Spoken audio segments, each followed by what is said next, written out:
not. It doesn't stop your. Doesn't stop the motion. Distinguished Senator Seriake Dixon. Yes. I watch you on television. Mr. President, I have and a point of order for which you have recognized me. Listen to me now. Yes. Let's not argue. If we argue, it won't be good for any of us. We are all distinguished people. You are a former governor, I'm a former governor. Let us, please, off the mic, sit down. Please be seated. I watched you on television, and you said no matter what the Senate does, the Senate will never go with you. The Senate will not go with you. You said no matter what this Senate does, the Senate will not have your vote on anything the Senate does. That's what you said on television. I don't know, but I'm saying that if you have already made up your mind to go and talk on television when the Senate has not even considered any issue, I want to let you know. To me, please. I'm not arguing with you. I'm only saying, please allow me to preside. Allow me to preside. Make my point. Stand up and make a point.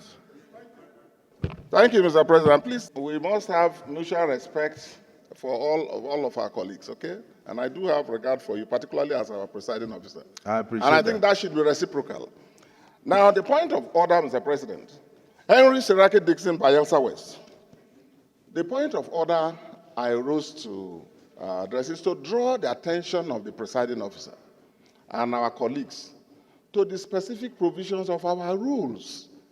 Each one of us is guided by two documents: the Constitution of the Federal Republic, upon which we were sworn, and the rules that govern our proceedings. The proclamation has been read to us, and I wanted to draw your attention, Mr. President, respectfully, and the attention of all our colleagues, to the specific provisions of our rules.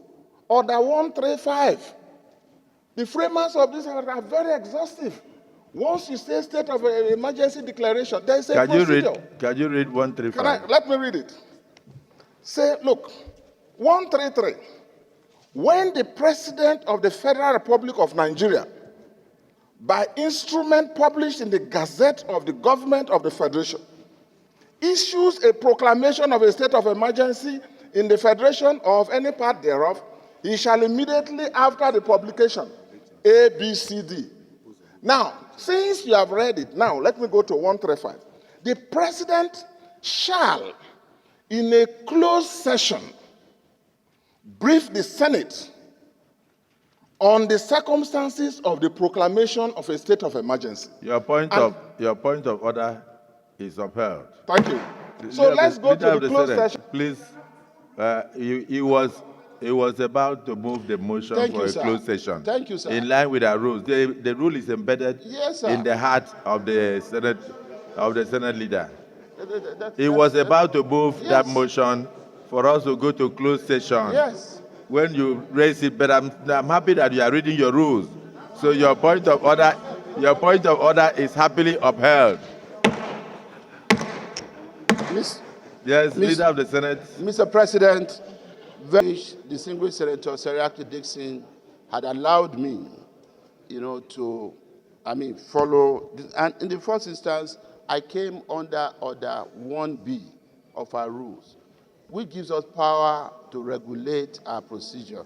And so the first task was for me to let our colleagues know that we're going to be changing the items as arranged on the order paper. On the order paper. Yes, sir. So the next thing, of course, was for me Senator, to also did you hear that? He said that he came under Order 1B. Yes. To request the Senate to grant him approval to reorder the items on the order paper. And then thereafter, he was about to proceed to the next stage, which was to move a motion for us to go into a closed session. Pursuant to Order 135 of our rules. Too much. You can never. It's better to err on the part of surplusage. That's why I'm happy that you also read your rules. Again, let me say I'm happy that most distinguished Senator Seriake Dixon is very familiar, with the rules, and like every one of us, that is the only way we can have peace, and we can proceed diligently as a Senate. So, having said that, Mr. President, distinguished colleagues, let me say that I move, pursuant to Order 135 of our rules, that the Senate now goes into a closed session as, prelude to the motion that I have on the other paper. Thank you, sir. Yes, that the Senate goes into closed session to consider issues. those in support that we go into closed session to enable us comply with our rules, circulating the Gazette, and at the same time discussing matters of urgent national importance. Say aye. Those against say nay. The ayes have it.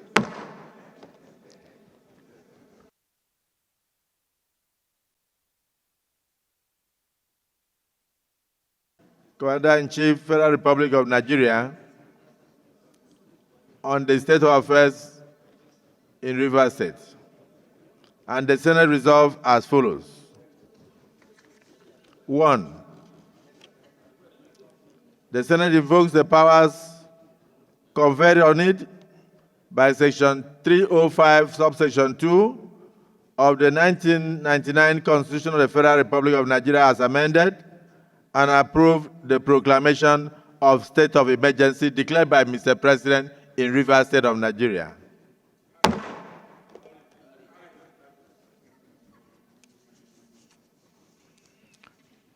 The Senate further directs that the declaration of the state of emergency stated in the proclamation document and the mandate of Mr. President to review, and hereby mandates the President to review and even to terminate the state of emergency at any given time, but not later than 6 months. The Senate further resolved that Section 11, subsection 4 be invoked, providing the National Assembly the authority to set up a joint ad hoc committee of both chambers to oversight the administration of Rivers State henceforth. The Senate further resolves that a committee of eminent Nigerians be set up to reconcile the warring groups within the government of Rivers State within the period of the state of emergency in Rivers State. The Senate further resolved that a committee to reconcile the warring factions in Rivers State should consist of eminent Nigerians. Is this a true reflection of what transpired in the closed session?